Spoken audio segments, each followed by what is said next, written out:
The penthouse sanctuary towered above the glowing neon skyline of Seoul, its floor-to-ceiling windows offering a king's view of the city. Shadows danced across the sleek marble floors, and silent men in dark suits stood like statues in the background. It was an impenetrable fortress, but tonight it felt like a tomb. Jiho, the ruthless head of the underworld, stood frozen beside a black grand piano. Dressed in a sharp charcoal suit with his black shirt collar undone, his face was a mask of sheer devastation. In his trembling hands, he held a piece of paper, the hidden letter he was never meant to read. On the glossy lid of the piano rested a discarded ring and a single white flower. It had only been 3 days since he orchestrated the bitter lie, forcing his wife onto a one-way flight out of the country to protect her from the impending gang war. 3 days. Yet, reading the ink on the page, the silence in the penthouse felt like a death sentence. "What have I done?" he whispered. No one answered. Even his elite strike team dared not breathe too loudly. A quiet footstep broke the tension as his second-in-command approached from the shadows. "Boss," the man said softly. "The Baek Syndicate." "I don't care," he rasped, his eyes never leaving the letter. "They've mobilized on the south border. We need your orders." "I said, leave it." The lieutenant bowed his head and took a step back, but hesitated. "Sir, do you think banishing her kept her safe?" The room plunged into a suffocating quiet. After several seconds, Jiho's grip on the letter tightened. "No," he breathed, the horrific truth tearing through him. She hadn't fled. The letter confirmed she had surrendered herself to the Baek Syndicate as a hostage to save his life. At that exact moment, thousands of miles away, Alana sat tense in a leather chair. Dressed in a brown trench coat over a beige turtleneck, her braided hair fell over her shoulders as a solitary tear rolled down her cheek. She clutched her passport tightly, her dark green suitcase resting at her side. Through the rain-streaked glass of the terminal, an airplane waited on the tarmac. She was about to board, fully aware that the passenger assigned to the seat beside her was a cartel hitman. The storm outside the penthouse mirrored the violent wreckage tearing through Jiho's chest. For 3 relentless days, he had maintained the cold, unyielding facade of a boss who had simply discarded a liability. But alone in the sprawling, shadowy expanse of his sanctuary, the lie shattered. He swept a heavy crystal decanter off his mahogany desk, the glass exploding against the marble floor in a chaotic spray of amber liquor. It wasn't enough. He tore through the study, overturning chairs and pulling leather-bound books from the shelves, desperate to erase the lingering scent of her perfume, the agonizing ghost of her presence. He staggered into the grand living area, his chest heaving, and braced his weight against the polished black lid of the grand piano. It was Alana's favorite spot, the only place in the fortress where warmth used to exist. His knuckles turned white as he stared at the keys she would never touch again. He had forced her away to protect her from the Baek Syndicate's encroaching war, playing the role of a heartless monster so she would leave without looking back. Then, he saw it. Tucked beneath the music rack, barely visible in the dim light, was a folded piece of heavy parchment. Resting carefully on top of it was her wedding ring and a single, pressed white flower. Jiho's breath hitched. He reached out with trembling fingers, picking up the paper. It was unsent, perhaps hidden in a rush, but her elegant handwriting was unmistakable.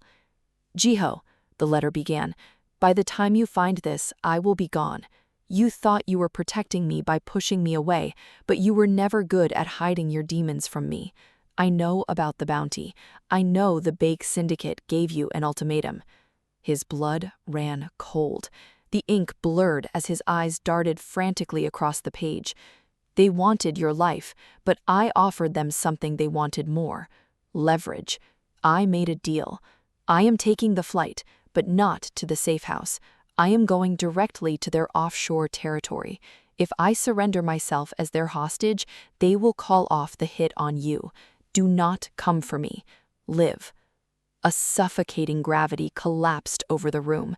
The paper crumpled in his tightening grip. She hadn't fled to safety. His grand, agonizing sacrifice had been a complete illusion. While he thought he was banishing her to the other side of the world to keep her breathing, he had practically bought her a one-way ticket into a slaughterhouse.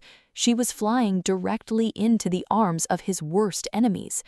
The grief that had crippled him just moments before evaporated, replaced with an inferno of pure, blinding rage. Jiho turned toward the shadows, where his men waited in silence. His voice, previously hollow, was now a lethal, razor-sharp command. "Get the strike team. We are going to war." The screech of the airplane tires hitting the tarmac felt like the closing of a trap. Alana's heart hammered against her ribs as the massive vessel decelerated, the heavy hum of the engines shifting to a low, ominous growl. Outside the scratched window, the foreign city was a blur of gray concrete and driving rain. It was landing in hell. She risked a sideways glance at the man sitting in 14B. He hadn't spoken a word during the 12-hour flight, but the sharp, military precision of his posture and the dark tattoo peeking from beneath his tailored sleeve confirmed everything. He was a Baek Syndicate handler, her shadow, her warden. The seatbelt sign chimed, and a wave of passengers flooded the aisle. Alana waited, her hands tightening on the strap of her carry-on bag. She had to move now, before they cleared customs, before she was driven away to an impenetrable offshore compound. The moment her escort stood up to retrieve his jacket, she surged forward, slipping into the dense crowd of travelers. "Hey!" a harsh voice barked behind her. Alana didn't look back. She pushed through the slow-moving line of tourists, her boots clicking frantically against the polished terminal floor. Adrenaline surged through her veins, a hot, electric current that drowned out the ambient noise of the bustling international airport. She burst into the main terminal, a sprawling cavern of glass and steel. Security checkpoints loomed ahead, but so did the labyrinth of duty-free shops and intersecting terminals. Spotting a massive tour group moving toward a different terminal, she darted into the thick of them, using their bright luggage and chaotic chatter as a shield. Behind her, she caught a glimpse of her shadow cutting through the crowd like a shark through water, his eyes scanning the room with lethal intensity. He was gaining ground. Panic flared, but Alana forced herself to think like the wife of a mafia boss. She ripped off her distinctive brown trench coat, shoving it into a trash bin as she sprinted past, exposing the simple black shirt underneath. She veered sharply to the right, abandoning the main exit route, and heading toward a staff-only service corridor. She slammed her weight against the push-bar door, triggering a faint, distant alarm. The corridor was stark, lit by fluorescent bulbs, a stark contrast to the glittering terminal. Footsteps echoed loudly behind her, fast, heavy, and closing in. Alana ran blindly, her breath coming in ragged gasps. Ahead, a heavy fire door led out toward the chaotic, rain-slicked baggage claim area, where hundreds of people milled about. She threw herself against the door, bursting back into the public eye just as a hand grabbed the fabric of her shirt from behind. With a burst of desperate strength, she twisted violently, breaking the grip, and vanished into the sea of arriving passengers, leaving her pursuer lost in the crowd. The neon-drenched VIP room of the Lotus Club was meant to be an impenetrable sanctuary for the city's untouchables. Tonight, it was an abattoir. The pulsating bass of the nightclub below vibrated through the floorboards, but it wasn't loud enough to drown out the wet, sickening crunch of breaking bone. Jiho hadn't just breached the rival boss's territory, he tore through it like a hurricane of polished steel and unchecked fury. His strike team had already neutralized the heavily armed perimeter, leaving the room a wreckage of shattered mirrors and groaning men. But Jiho had eyes for only one person. He grabbed Bae, the local underboss who brokered transit deals for the Baek Syndicate, by the lapels of his white silk suit and hurled him across the heavy glass center table. It exploded beneath his weight, sending glittering shards raining down onto the plush carpet. Before the man could even gasp for air, Jiho was on top of him. "Where is the drop?" Jiho's voice wasn't a yell, it was a lethal, gravelly whisper. It chilled the sweltering air of the room. Bae coughed up a spray of crimson, raising a trembling hand to shield his face. "Jiho, listen to reason. You're violating the truce. The Baek family will—" Jiho didn't wait for the empty threat to finish. He drove his fist into the man's ribs with merciless precision. A sharp crack echoed. Bae howled in agony, his arrogant defiance instantly crumbling into absolute terror as he stared up into the dead, obsidian eyes of a man who had absolutely nothing left to lose. "I won't ask again," Jiho hissed. He drew a sleek, matte black firearm from his shoulder holster, pressing the cold, heavy muzzle directly against the bridge of Bae's nose. "Her flight landed 20 minutes ago. Give me the coordinates of the Baek offshore trap, or I'll paint these walls with what's left of your memory." Sweat mixed with the blood dripping down Bae's bruised face. He knew Jiho's reputation perfectly well. This was no longer the calculated, stoic mafia kingpin who played the meticulous long game of underworld politics. This was a desperate husband watching the clock tick down on his wife's execution. "It's a suicide mission, you lunatic!" Bae sobbed, choking on his own panic. "They want you to come. The abandoned shipyard, Sector 4 in the Macau docks. They bought out the whole port. If you step foot there, you both die." "Let them try." Jiho withdrew the weapon and stood to his full height, his face returning to an impenetrable mask of cold resolve. He sharply adjusted the cuff of his charcoal suit, stepping over the weeping boss without a second glance. He strode out into the flickering hallway where his lieutenant waited, an assault rifle slung over his shoulder. "We have the location," Jiho commanded, his pace relentless. "Fuel the jet and arm every man we have. We're burning Sector 4 to the ground." The suffocating humidity of Macau slammed into Alana the moment she slipped through the airport's loading dock doors and into the sprawling neon-lit labyrinth of the city.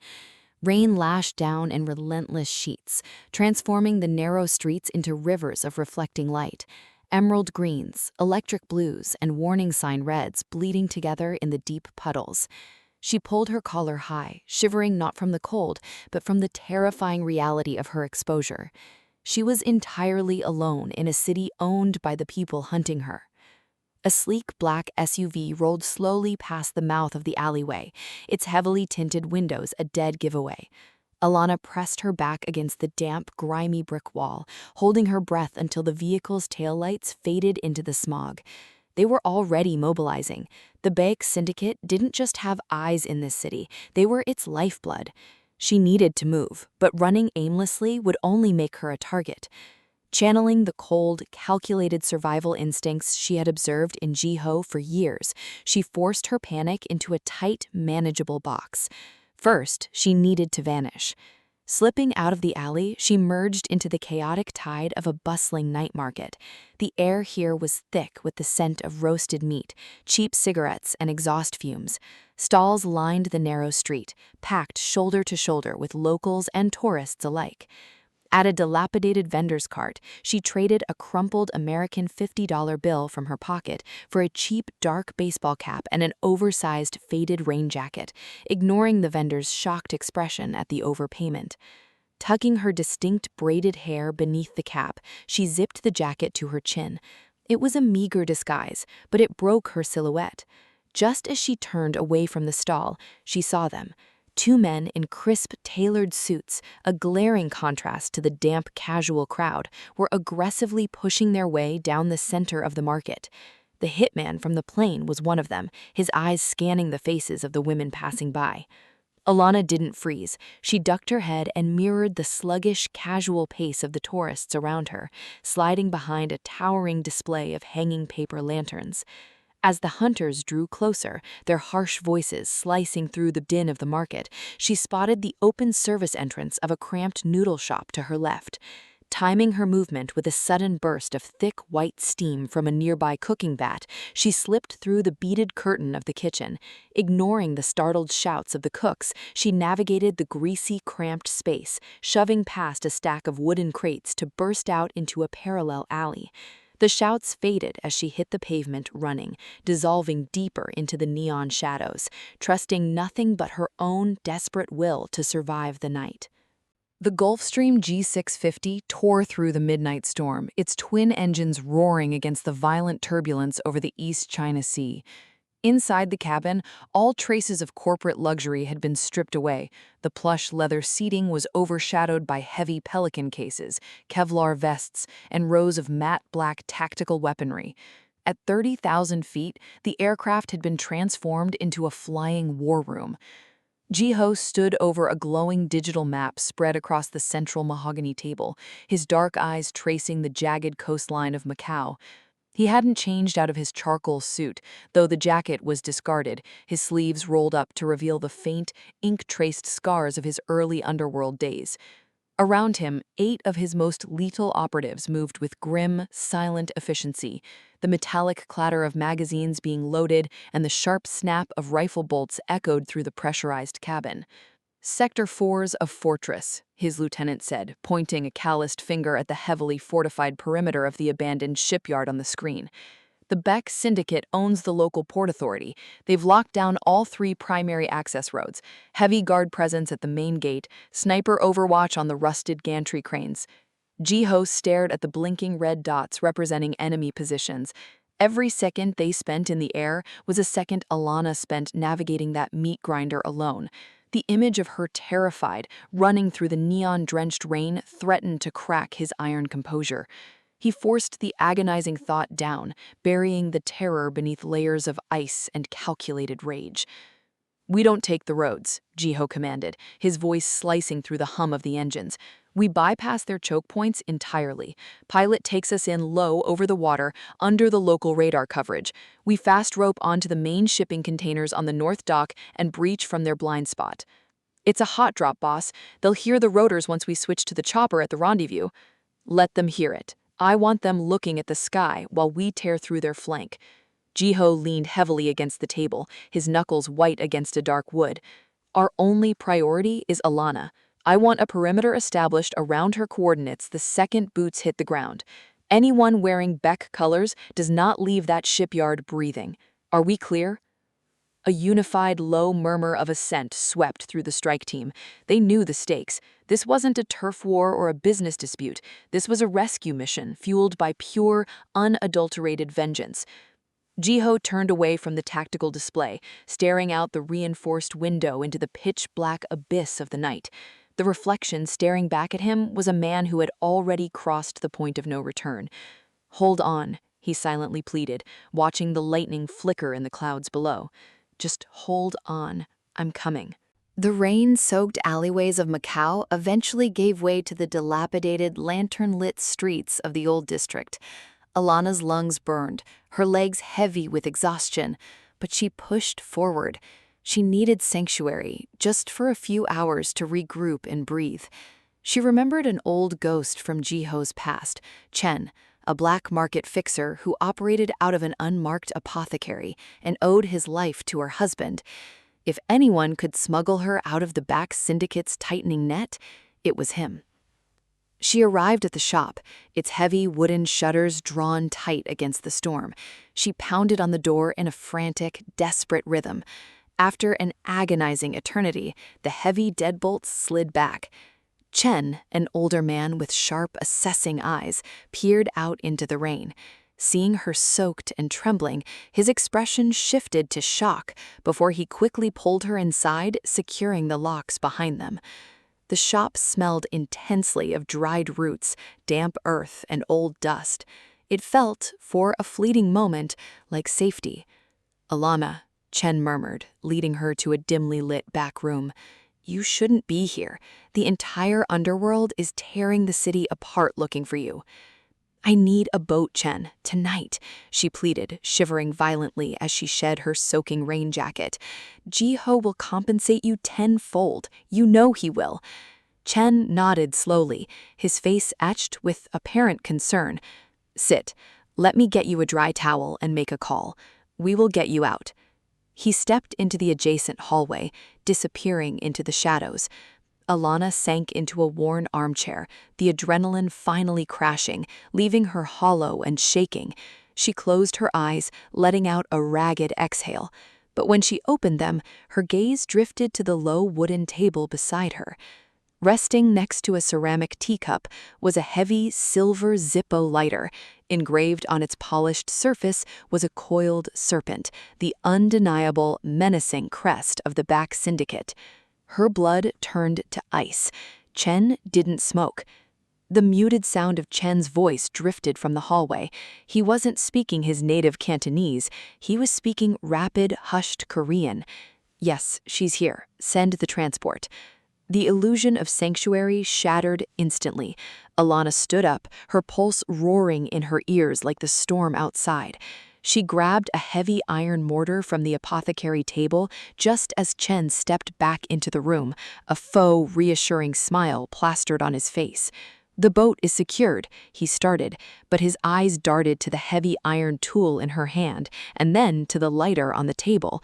The warmth dropped from his face, replaced with a cold, mercenary calculation. Don't make this difficult, Alana. Jiho's era is over. The Baek family owns the future. He reached inside his coat, but Alana didn't hesitate. She hurled the heavy iron mortar directly at him. It struck his collarbone with a sickening crack, sending him crashing into a shelf of glass jars that exploded upon impact. Before he could draw his weapon, Alana bolted through the rear exit, plunging blindly into the violent storm once again, with the hounds of the syndicate now snapping directly at her heels. The rusted chain-link fence tore at her clothes as Alana forced herself through a narrow gap, tumbling into the sprawling metallic wasteland of Sector 4. The shipyard was a graveyard of towering steel containers and skeletal gantry cranes, their massive silhouettes looming against the bruised, lightning-scarred sky. The relentless downpour turned the cracked concrete into a slick, treacherous mirror, reflecting the sweeping beams of flashlights bleeding through the heavy fog. She was running on empty, her breath tearing through her throat like shattered glass. Chen's betrayal had funneled her exactly where the Baek Syndicate wanted her, the very trap she had offered herself up to. But with the city streets swarming with mercenaries, the isolated port was the only cover she could find. Alana darted into the labyrinth of corrugated steel. The narrow corridors between the stacked shipping containers were claustrophobic, reeking of salt, rust, and decay.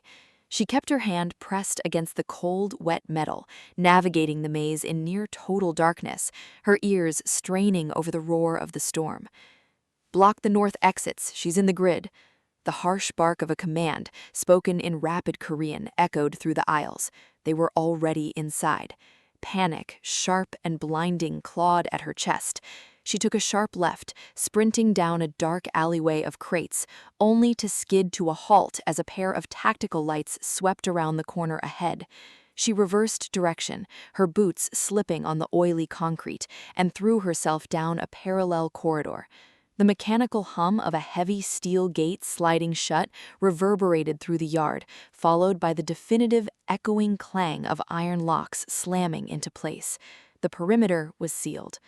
Alana pushed forward, desperate to find an administrative office or a service skiff, but the labyrinth suddenly gave way to an open loading dock.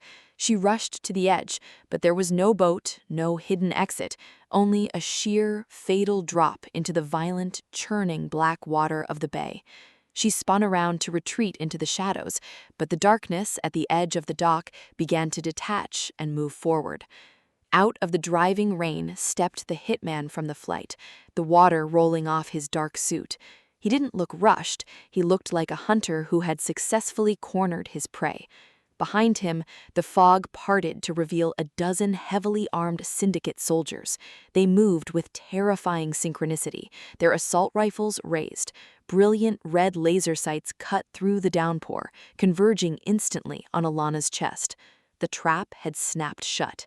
With the freezing ocean at her back and a wall of executioners blocking her only path forward, the harrowing reality settled into her trembling bones.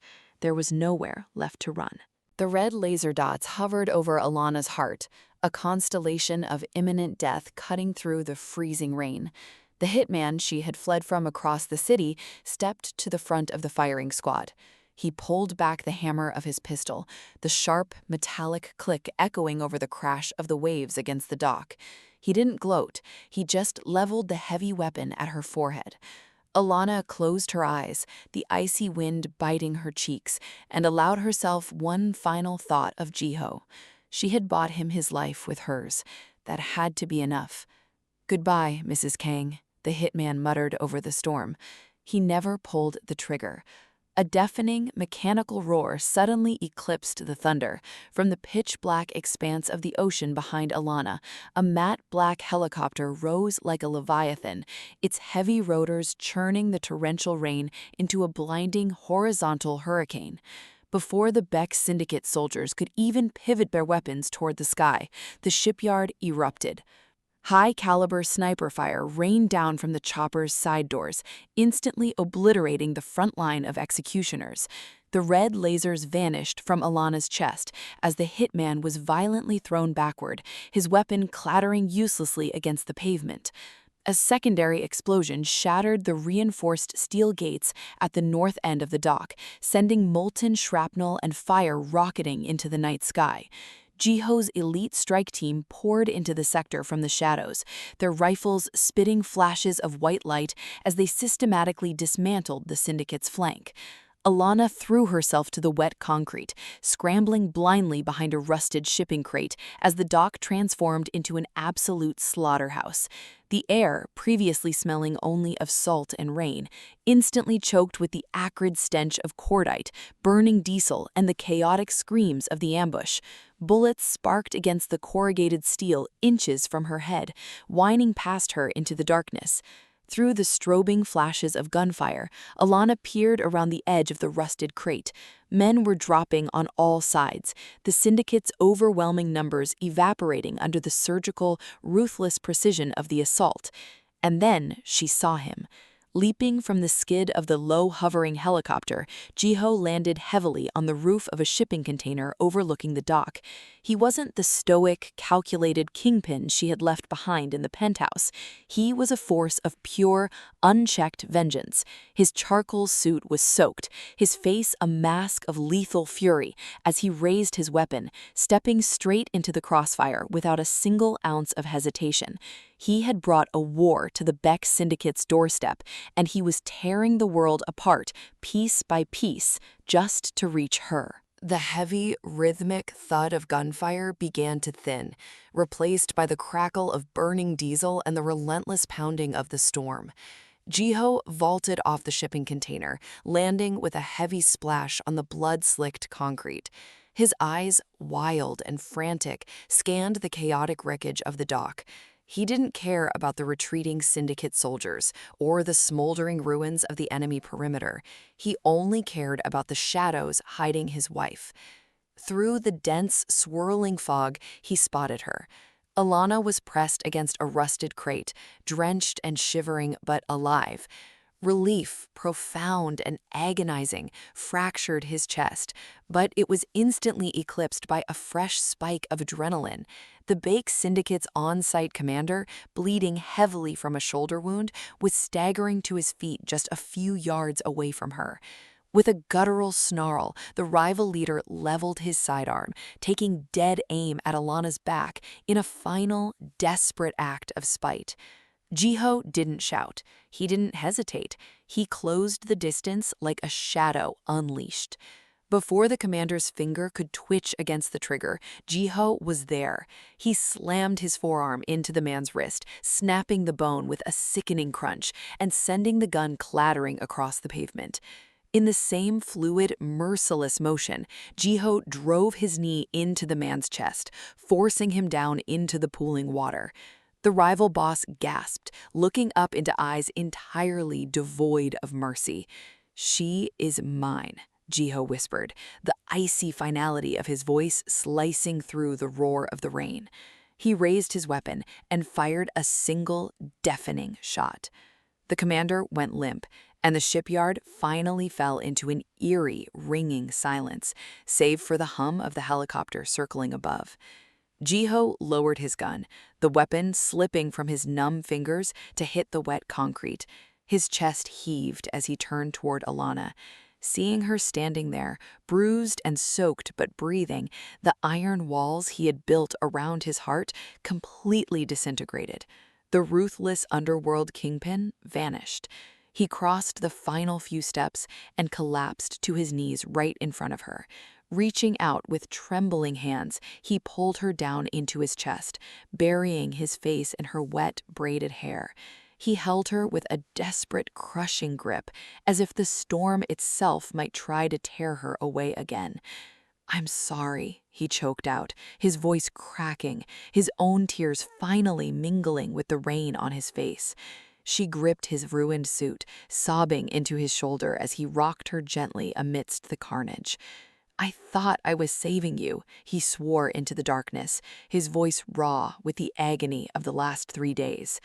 "I will never shut you out again, never. We face the demons together, or we don't face them at all." And there you have it, the explosive conclusion to Jiho and Alana's story. Sometimes the only way out of the shadows is to walk through the fire together. If this high-stakes underworld romance kept you on the edge of your seat, please hit that like button and subscribe to the channel so you never miss out on the next thrilling adventure. I absolutely love seeing how far our community reaches across the globe, so drop a comment down below and let me know, where in the world are you watching from today? Thank you so much for tuning in, and I will see you in the next story.